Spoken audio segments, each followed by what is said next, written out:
امین والصلاة والسلام على سید الانبیاء والمرسلین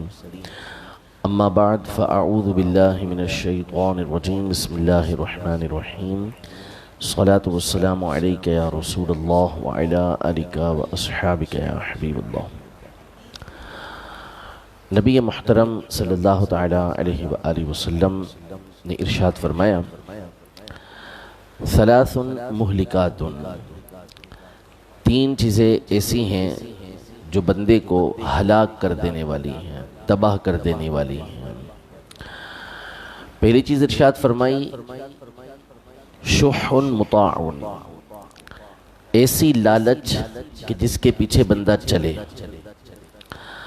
وہوى متبع، دوسری چیز ایسی خواہش جس کے پیچھے بندہ چلے۔ تیسری چیز ارشاد فرمائی اعجاب المرء بنفسہ،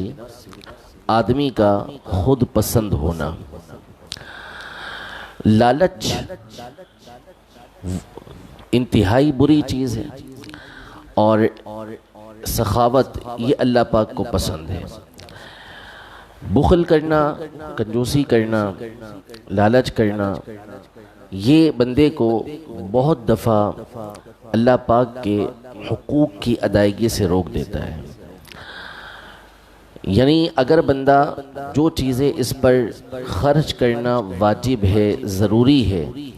ان میں بھی چیزوں کو خرچ نہ کرے تو ایسا بندہ یہ بخیل اور لالچی کہلاتا ہے۔ مثلاً زکوٰۃ دینا اس پر فرض ہے، زکوٰۃ ادا نہیں کرتا۔ صدقہ فطر دینا اس پر واجب ہے، ادا نہیں کرتا۔ بیوی بچوں کا نان نفقہ اٹھانا اس پر لازم ہے، ان کو صحیح طریقے سے یہ چیزیں پرووائڈ نہیں کرتا، دیتا نہیں ہے، ایسا بندہ یہ بخیل ہے۔ ماں باپ کی بعض صورتوں کے اندر خدمت مالی اعتبار سے بھی ضروری ہوتی ہے، وہاں وہ خرچ نہیں کرتا، تو اس کے بارے میں فرمایا کہ یہ چیزیں شح مطاع کہ جس کے پیچھے بندہ چل رہا ہوتا ہے۔ جہاں اخلاقی اعتبار سے بہت دفعہ خرچ کرنے کا موقع ہوتا ہے، اہل ایمان کو ضرورت ہوتی ہے، غربا کو ضرورت ہوتی ہے، اور بندہ صرف اپنی لالچ اور بخل کی وجہ سے خرچ نہیں کرتا، تو یہ چیز بندے کو تباہی کی طرف لے جانے والی ہوتی ہے۔ سارا مال خرچ کر دینا شریعت مطہرہ کبھی بھی اس کا مطالبہ نہیں کرتی کہ بندہ اپنا سارا مال خرچ کرے اور پھر اس کے بعد یہ گھر میں پڑا رہے، نہیں، بلکہ شریعت مطہرہ نے اعتدال کا حکم دیا کہ اللہ کی راہ کے اندر خرچ بھی کرے اور اتنا خرچ کرے کہ اس کے بعد خود دوسروں سے مانگتا نہ پھرے۔ فرمایا سب سے بہتر صدقہ وہ ہے کہ جس کے بعد بندہ خود بھی غنی رہے، خود بھی ایسا رہے کہ اس کو کسی سے مانگنے کی حاجت نہ پڑے۔ یہ اعتدال کا حکم دیا۔ قرآن مجید فرقان حمید میں اللہ پاک سورہ بنی اسرائیل میں فرماتا ہے وَلَا تَجْعَلْ يَدَكَ مَغْلُولَةً إِلَىٰ عُنُقِكَ وَلَا تَبْسُطْهَا كُلَّ الْبَسْطِ فَتَقْعُدَ مَلُومًا مَحْسُورًا، ایسا نہ ہو کہ تیرا ہاتھ گردن پر بندھا رہے، اور ایسا بھی نہ ہو کہ تو کھلا خرچ کر ڈال اور پھر اپنے گھر کے اندر حسرت والا اور ملامت کیا ہوا بیٹھا رہے، گردن پہ ہاتھ بندھا ہوا ہے، جیب کی طرف جاتا ہی نہیں ہے، ٹھیک ہے، ایسا بھی نہیں ہونا چاہیے، اور ایسا بھی نہ ہو کہ سارا دے دے اور اس کے بعد بندہ خود پریشان رہے۔ تو جہاں خرچ کرنا شریعت کو پسند ہے، جہاں خرچ کرنے کا شریعت نے حکم دیا ہے، اگر بندہ ایسے مقام پہ خرچ نہیں کرتا تو یہ چیز اس کو ہلاکت کے اندر ڈالنے والی ہے۔ دوسری چیز ارشاد فرمائی ایسی خواہش کہ جس کے پیچھے بندہ چلتا ہے، یعنی نفس اس کو برائی کی طرف بلاتا ہے، خرابی کی طرف بلاتا ہے، اور بندہ اس کے پیچھے چلنا شروع کر دیتا ہے، تو یہ چیز اس کو تباہی کی طرف لے جاتی ہے۔ اللہ پاک قرآن مجید فرقان حمید میں سورہ نازعات میں ارشاد فرماتا ہے کہ جو بندہ نفس کی خواہش کے پیچھے چلتا ہے، اس کی بات مانتا ہے، فَإِنَّ الْجَحِيمَ هِيَ الْمَأْوَى، جہنم اس کا ٹھکانہ ہے۔ خواہش کے پیچھے چلنا، مثلاً نفس مطالبہ کرتا ہے کہ آپ کسی غیر محرم عورت کو دیکھیں، جس کو دیکھنے سے اللہ نے منع کیا،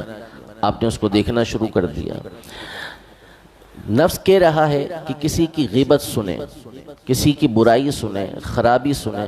آپ نے اس کی پیروی کی، اس کے پیچھے چلنا شروع کر دیا، نتیجہ یہ نکلے گا کہ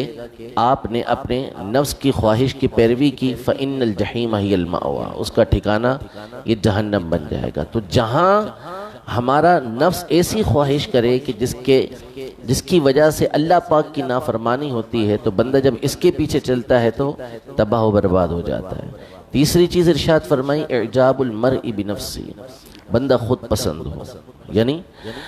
جو بھی نعمت اس کے پاس ہے وہ یہ سمجھے کہ یہ میرا کارنامہ ہے۔ اس کے پاس مال و دولت ہے تو یہ گمان کرے کہ یہ میرے صلاحیتوں کی وجہ سے میرے پاس آیا، میرے پاس اتنے گٹس موجود ہیں کہ میں اتنا کما سکتا ہوں، میں یہ کام کر سکتا ہوں۔ جب ان چیزوں کی نسبت بندہ اپنی طرف کرتا ہے کہ میں جو باصلاحیت ہوں، میرا جو مقام و مرتبہ اتنا بلند و بالا ہے، یہ میرے علم کا کمال ہے، میرے صلاحیتوں کا کمال ہے، اور اس بات کو نہیں دیکھتا کہ یہ ساری چیزیں مجھے اللہ پاک نے عطا کی ہیں، تو ایسا بندہ تباہ و برباد ہو جاتا ہے۔ شکر کے حوالے سے علماء نے یہ ارشاد فرمایا کہ شکر اللہ پاک کی وہ نعمت ہے کہ جس کی وجہ سے بندے کی نعمتیں اس کے پاس برقرار رہتی ہیں۔ شکر کی وجہ سے نعمتیں بندے کی اس کے پاس